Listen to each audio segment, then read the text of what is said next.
Eh, hello, Gilles m'a raconté euh, une, une histoire avec une connaissance qu'il a. Et je me suis dit, mais il faut que vous sachiez, c'est beau, c'est une belle histoire, ça va. Je vais te laisser dire. Tu vois. Oui, il y a des années en arrière, il y a 25 ans en arrière exactement, en février 2000, Dieu m'a envoyé au Sénégal, au sud du Sénégal, en Casamance, dans une ethnie qui s'appelle les Balantes, dans le Balantakunda. Et j'ai rencontré un homme qui a marqué mon cœur et un homme auquel j'ai un grand, grand respect. Cet homme s'appelle Sadio Abdoulaye. Et il était musulman, très engagé, très dur dans son islam.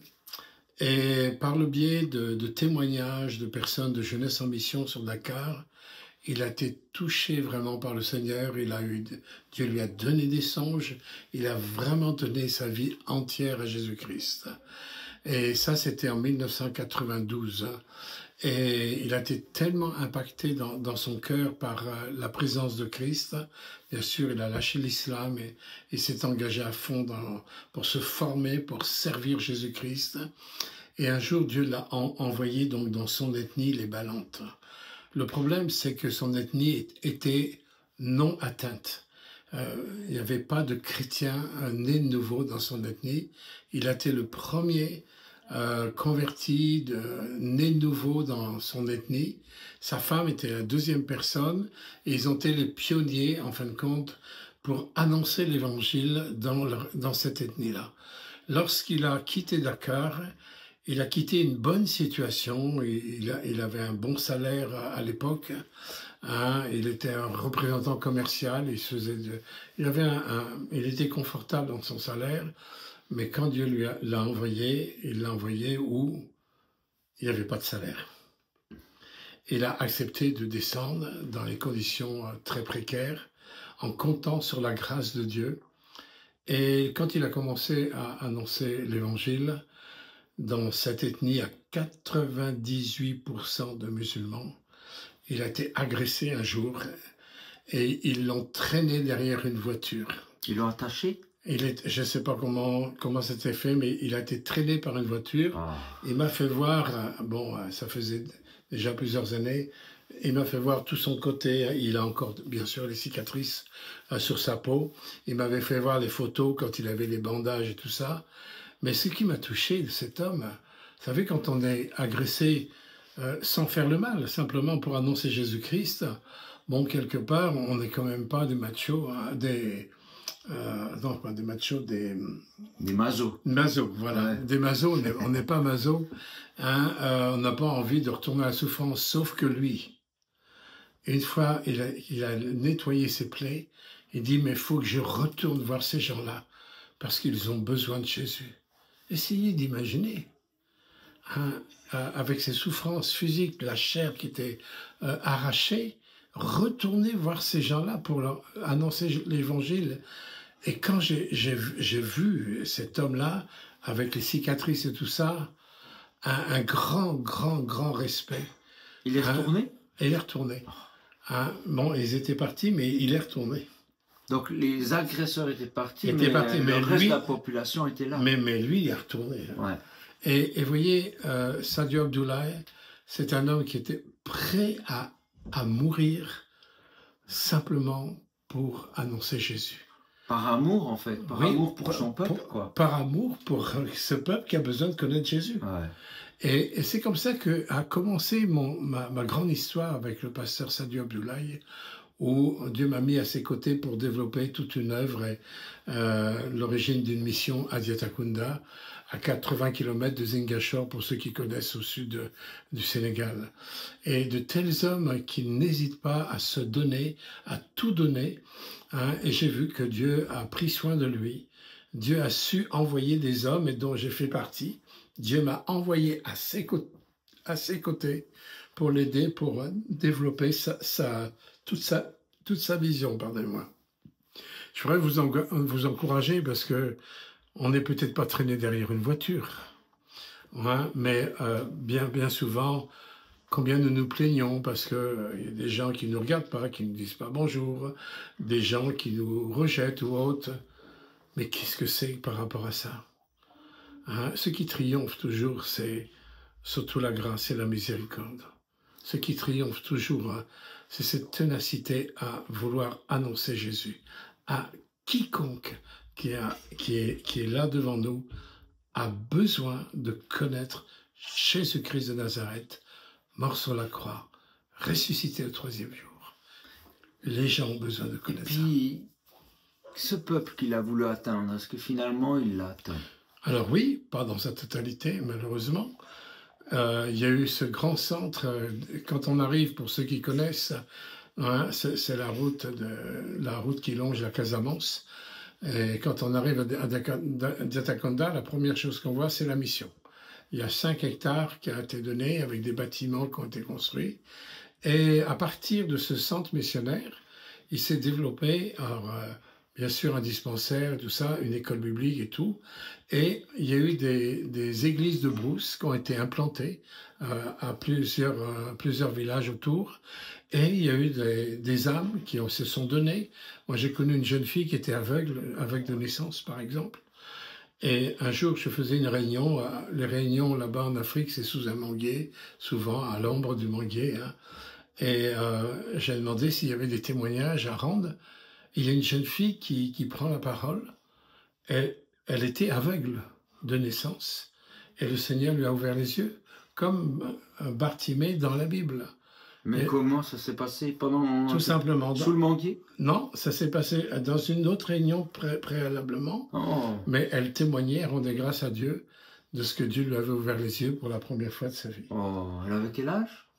Oh, elle devait avoir entre 25 et 30 ans à peu près. Oh, mais tu te rends compte? Mais Jésus est le même hier et pour toujours. Et tout ça, c'est un petit peu grâce à ce pasteur qui est retourné. Oui, grâce à ce pasteur. Donc et ce pasteur, il a levé des disciples, des quantités de disciples. Et d'ailleurs, il était considéré pendant tout un temps comme le père du Sénégal. Oh. Hein, il était connu partout parce que c'était un battant, c'était un conquérant. Hein, sa seule raison de vivre, c'était d'annoncer l'évangile. C'était un conquérant, mais avec des désirs d'aimer. Ah oui. Parce qu'une mission, c'est pas juste un endroit où on parle de choses de Dieu, mais c'est aussi un endroit où on aide, où on soigne, où on nourrit. Exactement. Ouais, c'est de l'entraide. Hein. D'ailleurs, le centre missionnaire n'a pas commencé par construire des bâtiments d'église. Hein, bien sûr qu'on a besoin de bâtiments pour s'abriter, surtout au moment des saisons des pluies, les pluies tropicales, c'est quand même pas rien. Même un parapluie, ça ne nous protège pas forcément. Hein. Donc on a besoin de bâtiments. Mais vous savez, le premier bâtiment qui a été construit sur le terrain, ça n'a pas été la maison du pasteur, ça n'a pas été le bâtiment d'église, ça a été un dispensaire pour soigner les gens. Et d'ailleurs, ce bâtiment s'appelle Ayetin Fididja. Et Ayetin Fididja, en balante, ça veut dire le bien-être des balantes. Hein, il était venu là pour apporter une bénédiction. Et ce dispensaire a eu un tel impact qu'il y a des gens qui faisaient au moins 100 km. Ah bon. Et 100 km en Afrique, c'est énorme. Ouais. Hein, pour ceux qui connaissent, c'est énorme. Faisaient 100 km pour venir se faire soigner dans ce dispensaire. Parce que non seulement il y avait les soins médicaux, mais il y avait aussi la prière pour les malades. Et il y a des personnes qui ont été gravement malades, des choses qui ne se guérissaient pas, qui ont été guéries vraiment par la puissance de Dieu, la puissance du Saint-Esprit, car Jésus est le même. Ouais, c'est impressionnant. Et moi, je trouvais que ça ferait une belle conclusion, ce que tu m'as raconté lorsque vous l'avez invité ici, en Normandie. Alors, je pense que ça devait être dans les 2002, 2003, enfin c'était au début des années 2000. On a programmé de le faire venir en France, il n'était jamais venu en France. Il avait voyagé dans plusieurs pays africains, il avait voyagé aussi en Afrique du Sud. Il a fait une formation avec Laurent Cullingham, le fondateur de Jeunesse en Mission, pour ceux qui connaissent. Et donc il avait voyagé dans le cadre en Afrique, un peu partout, mais pas en Europe.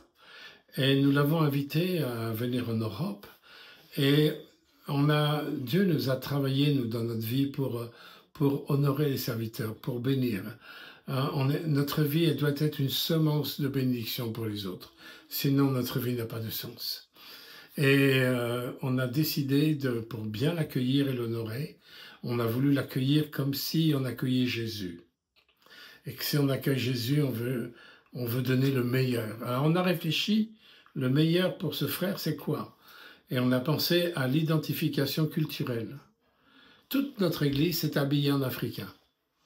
Donc c'est des boubous, hein? Oui, des boubous, des habits multicolores. Des chemises africaines, enfin... Vous avez trouvé ça où? On en avait en réserve. Ah d'accord, ouais. À chaque fois, je vais en Afrique, moi j'en ramène parce qu'ils m'offrent des...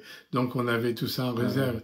Donc toute l'église était rassemblée sur l'estrade, habillée en africain, et on avait un frère qui avait composé un chant spécial pour ce frère et pour l'accueillir. Et on m'avait dit, c'est moi qui devais amener le frère à l'église, on me dit surtout tu arrives à l'extrême limite, au dernier moment, le temps qu'on s'installe et tout ça, qu'on fasse les essais. Et moi j'arrive avec le pasteur Sadio Abdoulaye. Alors, lui il était en boubou, je me souviens, il était en boubou bleu. Il avait un boubou bleu. Et tout d'un coup l'église... On entend de la musique avec les rythmes africains, c'est très rythmé, très joyeux. C'est l'église où on était? Ouais. C'est une petite église, c'est tout mignon, c'est tout chou. Ouais.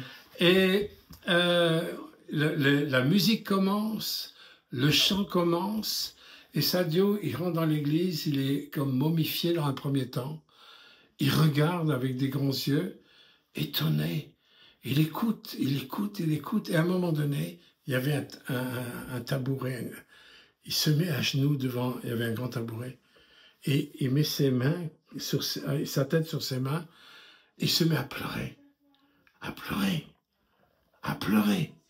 mais à pleurer vraiment des grosses larmes. Oh, on sentait, vous savez, des larmes qui viennent du fond des entrailles, quoi. On se demandait si on avait fait une erreur. On ne savait pas trop ce qui se passait. On ne savait pas du tout ce qui se passait là. Parce qu'il pleurait, c'était... Et à un moment donné, mais ça a duré longtemps, il s'est levé et il a été complètement libéré de paroles racistes qu'il avait subies de la part de certains, entre guillemets, chrétiens. Des Blancs, qui l'avait vraiment maltraité parce qu'il était africain, il était noir. Il n'avait rien dit, mais il avait accumulé. Il y a des paroles qui tuent. Vous savez, Proverbe 18-21 nous dit de notre bouche peut sortir la vie ou la mort. Mais si on ne sort pas la vie, on sort la mort. Il n'y a pas d'entre-deux. C'est l'un ou l'autre. Et il avait accumulé des paroles de mort, et de rejet, de mépris, tout ça. Et en fin de compte, de voir des Blancs habillé en africain, avec des paroles de bénédiction. Le Seigneur, il a comme extrait toute sa douleur. Toute sa douleur est sortie à travers ses larmes. Il s'est relevé complètement guéri, libéré dans son cœur.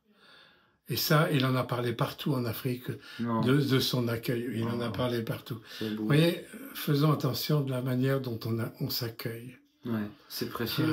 C'est beau, ça. Dans la Bible, beaucoup, l'apôtre Paul insiste sur les salutations. Regardez le nombre de versets où il prend son temps de vous saluer un tel et un tel et un tel, et saluez-vous d'un saint baiser, etc. C'est tellement important parce que ça fait partie du cœur de l'amour. C'est le cœur et c'est l'expression de l'amour. De dire à notre frère d'en penser qu'on l'aime, c'est une chose, mais de concrétiser par un chant, par la façon de l'accueillir, de le regarder, de l'écouter, de lui parler, là, on peut exprimer et libérer notre amour. Qu'il en soit ainsi avec nous. Parce que toute notre société a besoin que d'une chose, de l'amour du Père. Oh, c'est beau. Ça valait la peine, hein. Ouais.